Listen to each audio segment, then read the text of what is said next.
Cette semaine, il y a eu un livre qui a été écrit par Bob Woodward. Alors, qui est ce Bob Woodward, pour ceux qui ne le connaissent pas, pour les jeunes? Parce que c'est un journaliste d'investigation qui est assez célèbre en Occident, plus précisément aux États-Unis, parce qu'il s'est fait connaître en 1970. Et il a été derrière la démission d'un président américain dans le scandale de Watergate. Donc ce n'est pas un petit journaliste, c'est un nom lourd, bien entendu. Pour ceux qui ne le savent pas, parce qu'ils vont me dire que c'est quand même un journaliste qui est objectif. Bob Woodward est devenu journaliste dans les années 70 après son travail pour le service de renseignement naval des États-Unis. Juste pour c'est pas quelqu'un qui est pro-palestinien, non, c'est quelqu'un qui reprend le narratif américain. Mais, d'une certaine manière, c'est un journaliste d'investigation qui fait son travail, il a même fait tomber un président. Donc, c'est quelqu'un qui a de l'information de l'intérieur. Alors, lui, il vient d'écrire War, la guerre. Et ce qu'il a fait, il a divulgué des secrets. Vous savez, des secrets d'État, il les a divulgués parce qu'il y a des coulages. Donc, on lui a coulé de l'information. Vous savez, eux, ce qu'ils font, généralement, ils travaillent avec des présidents arabes, des présidents dans le monde musulman, et finalement, ce qu'ils font, ils collaborent avec eux, mais finissent par couler l'information par la suite. Alors, lui, je vais vous résumer rapidement son livre, pas son livre, mais la partie qui nous intéresse. Il a dévoilé que les présidents des pays arabes limitrophes de la Palestine ne voulaient pas qu'il y ait de cessez-le-feu. Ils voulaient que la résistance palestinienne ou les groupes terroristes, ça dépend où est-ce qu'on se situe, si on est en Asie, en Afrique, en Amérique latine, on parle de résistance. Si on est aux États-Unis, en France, en Angleterre, au Canada, quelques pays par rapport aux Nations Unies qui donnent au peuple palestinien, à tous les peuples sous occupation, le droit de résister, on va parler de résistance. Mais au Canada, depuis 2002, par exemple, le Hamas, le Djihad, tous ces groupes ont été inclus dans la liste antiterroriste. Alors, lui, il a dit que les dirigeants arabes ont dit au gouvernement américain, à Blinken, faudrait les éradiquer. Il ne faudrait pas que la guerre, il ne faudrait pas cesser le feu. Donc, les Américains voulaient tâter le pouls, savoir où est-ce que se situent les dirigeants arabes, mais ce qu'ils ont découvert, c'est que la plupart ne voulaient pas cesser le feu. Et je donne une idée, ce qu'il a raconté. Il a dit que après le 7 octobre, Anthony Blinken a tenu avec plusieurs dirigeants arabes plusieurs rencontres secrètes. Et la première, elle date du 13 octobre à Amman, avec le roi Abdullah II. Et le roi lui a dit, je cite, « Nous avons dit à Israël de ne pas le faire. Nous leur avons dit de ne pas faire confiance au Hamas. Le Hamas et les frères musulmans. Israël doit vaincre le Hamas. » Ça, il a cité la parole du roi de Jordanie. Et ça, c'était le 13 octobre. Le 14 octobre, toujours Anthony Blinken s'est rendu aux Émirats Arabes Unis, les Émirats Arabes Al-Muttahida de l'Islam, et il a rencontré Mohammed ibn Zayed, MBZ. Et l'émir lui a dit, le Hamas doit être éliminé. Et nous avons averti à plusieurs reprises Israël que le Hamas, ce sont les frères musulmans. Alors, Woodward prétend, toujours dans son livre, que Mohammed MBZ aurait dit à Blinken qu'Israël doit permettre que l'aide humanitaire parvienne à Gaza, ce qui calmerait la population arabe à l'interne. Il parle de son pays, il a dit calmez un petit peu mon peuple et tout, faudrait livrer, vous savez, faudrait les tuer, leur donner des pansements. On les tue, on donne un petit peu de pansement comme ça, des médicaments, on jette un petit peu de nourriture. Ça m'a fait penser à une caricature qu'il y avait après le 11 septembre, où est-ce que, quand il y avait les bombardements en Afghanistan, et il y avait une caricature où est-ce qu'un avion américain jetait des hamburgers. Et puis il y avait un taliban qui les regardait et leur a dit « Aïn al-ketchup ya ada Allah ». Donc, Comprenez, c'est une caricature, mais ça vous donne une idée de ce qu'ils font. Donc ils tuent, puis ils jettent, ils donnent un petit peu de médicaments. Toujours dans le livre de Woodward, War, la guerre, il affirme que Anthony Blinken, le secrétaire d'État américain, s'est rendu en Arabie Saoudite. Ça, c'est le 14 octobre. Et le ministre des Affaires étrangères, le prince Faisal bin Farhan al-Saoud, lui aurait dit Israël, je cite ce qu'il a écrit dans son livre, Israël n'aurait pas dû faire confiance au Hamas. Et Netanyahou nous a mis en garde contre cela plusieurs reprises. Parce que le Hamas, c'est les frères musulmans. Le ministre saoudien des Affaires étrangères aurait poursuivi en disant les groupes terroristes tentent non seulement d'éliminer d'éliminer Israël, excusez-moi. Les groupes terroristes tentent non seulement d'éliminer Israël, mais ils veulent aussi renverser les autres dirigeants arabes. Nous sommes préoccupés parce que l'opération israélienne va faire à toute notre sécurité ce qui vient après le Hamas, peut-être pire. Donc, l'Arabie Saoudite a dit il faudrait faire attention, on ne sait pas ce qui va arriver là-bas.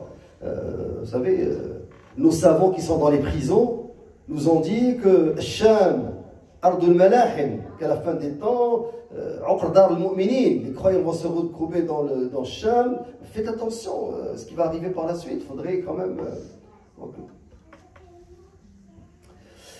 Et Ibn Farhan lui a dit nous ne paierons pas un seul dollar pour reconstruire Gaza. Après le chaos créé par Netanyahou. Alors, le lendemain, Blinken aurait rencontré le prince saoudien, MBS maintenant, et il lui aurait dit je veux que les problèmes causés par le 7 octobre disparaissent. Un État palestinien doit être établi avant la normalisation avec Israël. Je n'en veux pas, mais j'en ai besoin pour justifier la normalisation. Je n'en veux pas. Je ne veux pas d'État palestinien, mais j'en ai besoin pour justifier la normalisation. Je normalise avec vous. Il fasse ce qu'a fait le Maroc et le Soudan et le Bahreïn, mais il faudrait calmer la population. Je veux revenir à la vision 2030. Mais, ici je veux revenir à la vision 2030, sa vision, vous savez cette vision, j'en ai déjà parlé, dans le martyr de Néom, c'est sur ma chaîne YouTube, sa vision, il était dans l'avion, il a regardé un dessin animé, il a dit est-ce qu'on peut faire la même chose? Sa vision, elle vient d'un dessin animé. Regardez, qui dirige le monde musulman? Hasbi Allah wa ni'mal wakil. Je veux revenir à ma vision de 2030 en normalisant avec Israël. Gaza doit d'abord être calme pour que nous puissions normaliser avec Israël. Ça, c'est l'Arabie Saoudite. Ensuite, Blinken aurait rencontré le président Al-Sisi. Alors lui, il a dit à Blinken, je cite ce que Bob Woodward a dit dans son livre, il veut seulement maintenir la paix avec Israël. Alors, Sisi a dit, moi ce qui m'intéresse, peace, peace, peace, peace, avec Israël. C'est ça le plus important. C'est qu'entre l'Égypte et Israël, il y ait de la paix. Alors le chef du renseignement égyptien, Abbas Kamel, on parle de Mukhabarat al-Misriya, aurait ensuite fourni à la délégation des États-Unis des informations très importantes sur la profondeur et l'étendue des tunnels de Gaza. Il aura expliqué que le Hamas est retranché à Gaza et qu'il sera difficile de l'éliminer. Alors je cite ce que Bob Woodward a dit, ce que les responsables américains lui ont donné comme information. Donc le chef des renseignements égyptiens a dit Israël ne doit pas entrer dans Gaza tout à la fois, mais plutôt de le faire par étapes. Il doit permettre aux dirigeants du Hamas de sortir des tunnels avant de couper la tête en une seule fois. Ça, c'est le Mukhabarat al-Misriya. Alors, il a dit aussi que le sénateur Lindsey Graham et Netanyahou avaient prévu une négociation secrète entre Netanyahou et l'ambassadeur saoudien à Tel Aviv en novembre 2023. Donc, et il a dit que c'était quand même un moment historique qu'un dirigeant saoudien se rende à Tel Aviv au mois de novembre, un mois après le début de la guerre. Quand on parle de guerre, vous savez, une guerre, c'est entre deux États. D'après le droit international, ce n'est pas une guerre. Il y a un État qui est, on ne le reconnaît pas, mais dans les faits, c'est un État nucléaire qui dispose de 200 têtes missiles, de 200 missiles avec des têtes nucléaires. On parle d'Israël, entre guillemets. Et on parle d'une population qui vit à peu près la superficie de Montréal et qui est sous blocus depuis 16 ans. Il n'y a pas lieu de comparer.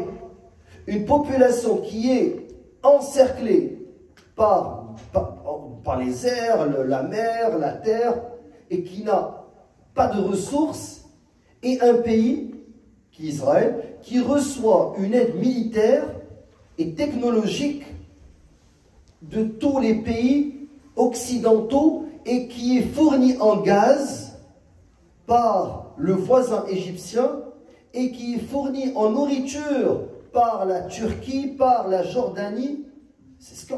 Il n'y a pas lieu de comparer. On peut pas donc ce n'est pas une guerre. Il s'agit d'une agression. C'est comme si Gaza, selon le droit international, elle est toujours sous occupation, Gaza. Parce qu'elle n'a pas encore accès à un aéroport, à un port, elle n'a pas le droit d'avoir une armée, elle n'a pas le droit d'avoir des frontières. Donc c'est comme s'il est toujours sous occupation. Donc il y a un pays qui occupe un autre et qui massacre cette population. Et certains nous parlent d'une guerre. Ce n'est pas une guerre. Quand la France commettait des massacres en Algérie, ce n'était pas une guerre. C'était une occupation et l'occupant est en train de punir la population civile pour qu'elle mette la pression sur ceux qui refusent l'occupation. C'est ça ce qui est en train d'arriver aujourd'hui. Donc ils punissent la population.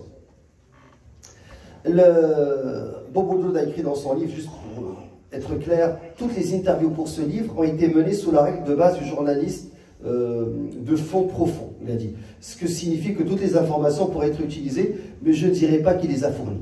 Ça, c'est la mise en garde qu'il a dit. Donc, il a dit, ce que je raconte ici, c'est pas du n'importe quoi. Je l'ai obtenu des hauts responsables américains et je ne vais pas donner les noms des personnes qui m'ont coulé de l'information, mais c'est exactement ce qui s'est passé. Donc, les dirigeants arabes, dans les faits, derrière les portes fermées, étaient tous pro-Netanyahou. Continue, pas de cessez-le-feu.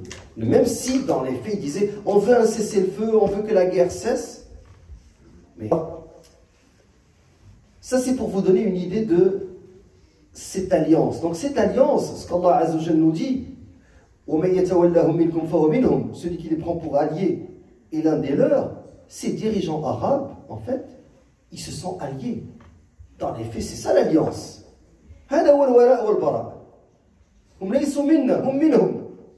Donc quand les gens nous disent les dirigeants sunnites ou chiites, ces gens-là ne nous représentent pas. Ces gens-là ne représentent pas la Ummah, ne représentent pas leur population.